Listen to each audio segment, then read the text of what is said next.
जंगल से बाहर निकलकर वे चारों एक छोटे से खुले मैदान में पहुंचते हैं, जहां से एक पतला पुराना लकड़ी का पुल गहरे नाले पर बना हुआ है। नीचे पानी धीरे धीरे बह रहा है और चांद की रोशनी उसकी सतह पर चमक रही है। पुल हल्का हल्का हिल रहा है। आदिल सबसे पहले कदम रखता है।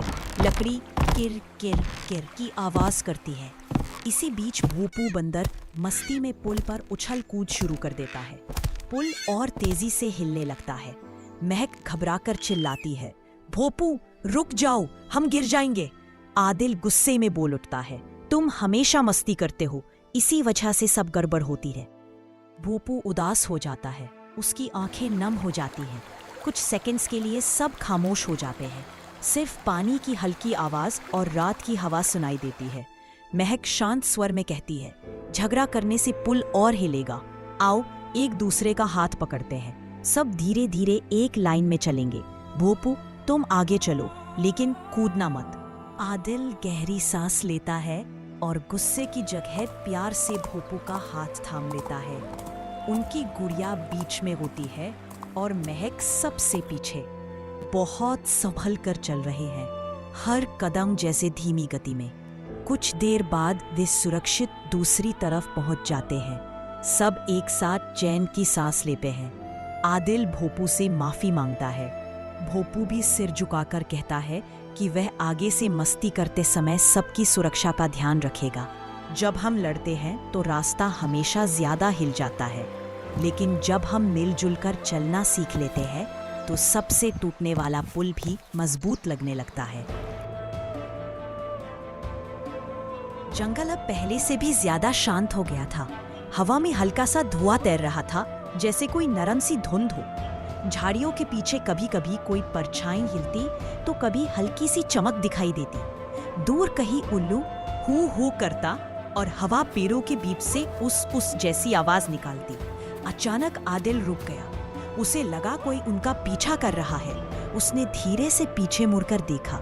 बहुत दूर एक लंबी सी परछाई हिल रही थी, जैसे कोई भूत। गुड़िया डरकर आदिल की टांगों से चिपक गई। महक का हाथ थोड़ा कांपने लगा। शरारती भोला बंदर भी इस बार चुपचाप हो गया। कोई मस्ती नहीं। लेकिन भागने की बजाय महक ने हिम्मत करके धीरे से कहा, अगर वो भी अकेला हो तो?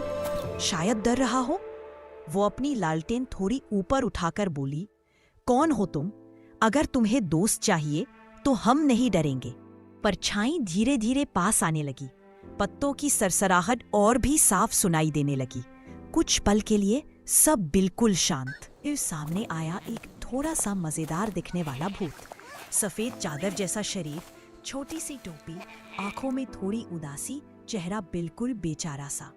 भूत ने हल्की सी नाक से हुफ की आवाज निकाली और बोला, मैं डर्रू भूत हूँ। सब मुझसे डरते हैं, इसलिए मेरे पास कोई दोस्त नहीं। मैं बस देखने आया था कि तुम सच में कहानी के हीरो हो या नहीं। आदिल और महक उसकी उदासी देखकर नरम पड़ गए। आदिल बोला, दोस्त होने से डर कम होता है।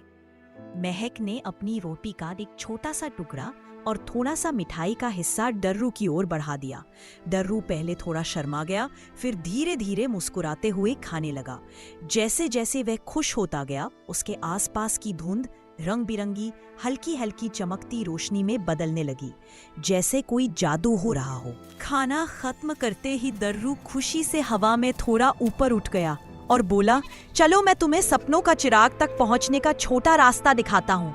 अच्छे दिल वाले बच्चों की मदद करना मुझे बहुत पसंद है। वो आगे आगे उड़ने लगा और बच्चे उसके पीछे पीछे चल पड़े। जंगल की हवा अब पहले से ज्यादा मीठी लगने लगी। कभी कभी जिससे हमें सबसे ज्यादा डर लगता है, उसे बस एक दोस्त की जरूरत होती है। दूर पहाड़ी की चोटी पर सुनहरी सी रोशनी चमकती हुई दिखती है। वही है सपनों का चिराग। डर्रू भूत बच्चों को एक छोटी सी पहाड़ी पर लेकर आता है। रात अब और भी गहरी हो चुकी है, लेकिन आसमान बिल्कुल साफ है और तारे हीरों की तरह चमक रहे हैं। पहाड़ी के बीचों बीच एक पुराना पत्थर का चबूतरा है। उसी पर धीरे धीरे एक सपनों का चिराग जैसा उजाला बनने लगता है।